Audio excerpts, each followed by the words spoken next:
ప్రియ భగవద్బంధువులారా,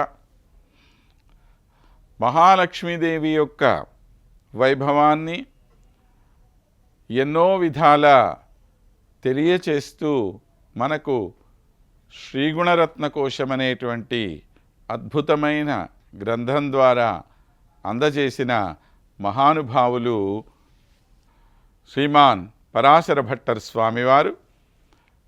వారు తల్లి యొక్క వైభవాన్ని గురించి ఎన్నో విషయాలు చెప్పారు. భగవానుడి కన్నా ఎక్కువైన స్థితి ఈమెకి ఉన్నది అన్న మాట కూడా వారు చెప్పారు. వేదాలలో ఉపనిషత్తుల్లో కూడా ఏ ఏ విషయాలు చెప్పబడి ఉన్నాయో అవి అన్నీ నేరుగా కానీ లేక వ్యాజ రూపంలో కానీ ఆ తల్లి యొక్క వైభవాన్ని మాత్రమే మనకు తెలియజేస్తున్నాయి అన్న విషయాన్ని వారు చాలా చక్కని ఉదాహరణలతో మనకి ఇంతకుముందు తెలియపరిచి ఉన్నారు. ప్రస్తుతము అదేవిధంగా మరొక విషయాన్ని కూడా తీసుకొని అది ఎందుకు ఈ విధంగా ఉన్నది అనే విషయం మనకు తెలియజేస్తున్నారు. ఆ విషయం ఏమిటి అనంటే, భగవానుడు మనల్ని రక్షించటానికి ఎప్పుడూ సంసిద్ధంగా ఉంటాడు అన్న విషయం మనకు తెలుసు. శ్రీరంగంలో స్వామి శయన ముద్రలో ఉన్నప్పటికీ కూడా పడుకొని ఉన్నటువంటి సమయంలో ఎవరన్నా శంఖచక్రాలు ధరించి పడుకుంటారా అండి? ఆయన అలానే పడుకొని ఉంటాడట. ఎందుకయ్యా అంటే, ఎప్పుడు ఎవరు పిలుస్తారో, ఏ భక్తుడు వచ్చి, ఏ గజేంద్రుడు వచ్చి స్వామి నన్ను రక్షించవయ్యా ఈ ముసలి బారి నుంచి అని అడుగుతాడో అప్పుడు వాడిని రక్షించటం కోసం నేను సిద్ధంగా ఉండాలి అని చెప్పి రెడీగా కూర్చొని ఉంటాడు ఈయన. కాబట్టి నిరంతరము భక్తుల్ని రక్షించాలి అనే ఉద్దేశంతో స్వామి ఈ విధంగా పంచాయుధాల్ని ధరించి ఉంటాడు అని చెప్పి మనకి శాస్త్రాలన్నీ చెప్తున్నాయి కదా. మరి అమ్మవారు ఎందుకు ధరించి ఉండదండి?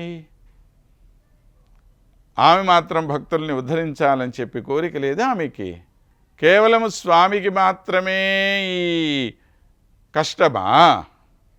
ఆమె మాత్రం సుఖంగా ఉండటమా? ఎందుకోసమని ఆయనే ధరించాడు.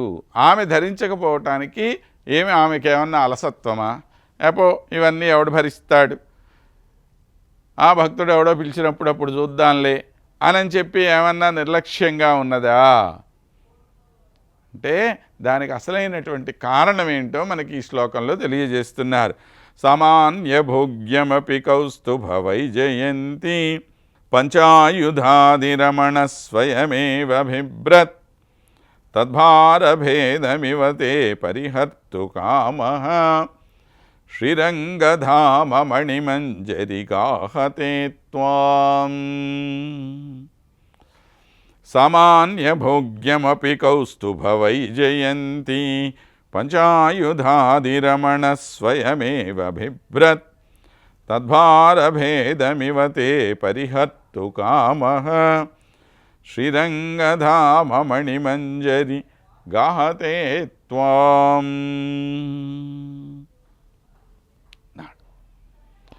శ్రీరంగధామ మణిమంజరి అని ముందుగా ఆమెని సంబోధన చేస్తున్నాం. ఈ శ్రీరంగం అనేటువంటి ఒక అద్భుతమైన ధామానికి మణిమంజరిలాగా ఉన్నదట. ఈమె మణులతో గూడినటువంటి ఒక గుత్తిలాగా. ఒక్క మణి కాదు, ఈమె కొన్ని వందల మణులు ఒకసారిగా గనక వచ్చి ఉంటే, ఒక చోట ఉంటే ఎంత గొప్ప ప్రకాశమో అంత గొప్ప ప్రకాశం కలిగి ఉన్నటువంటి ఈమె ఎన్నో రకాలుగా మనల్ని ఆశీర్వదించేటువంటి తల్లి ఆమె కోసమే ఆ భగవానుడు ఎన్నెన్నో పనులు చేస్తూ ఉంటాడంటారు. ఈమెని పొందటం కోసమే అసలు ఆ దేవతలకి ఆ సముద్ర మథనం అనేటువంటి ఒక పని పెట్టాడు ఆయన. ఏ సుందరాంగి పాలేటి రాచూలనమృతంబుతో గూడనవతరించెన్. ఆనాడు పాలసముద్రంలో అమృతంతో పాటు ఆవిర్భవించిన ఆమె ఈమె. ఆ శ్రీమన్నారాయణుడికి అమృతంతో ఏం పనండి? మృత్యువు ఉన్నటువంటి వాడికి అమృతం కావాలి, కానీ మృత్యువే లేనటువంటి వాడు అమృతాన్ని ఏం చేసుకుంటాడు? ఆయనకు కావలసిందేమిటి? ఆ అమృతం కన్నా కూడా అద్భుతమైనటువంటి లక్ష్మీదేవి కావాలి ఆయనకి.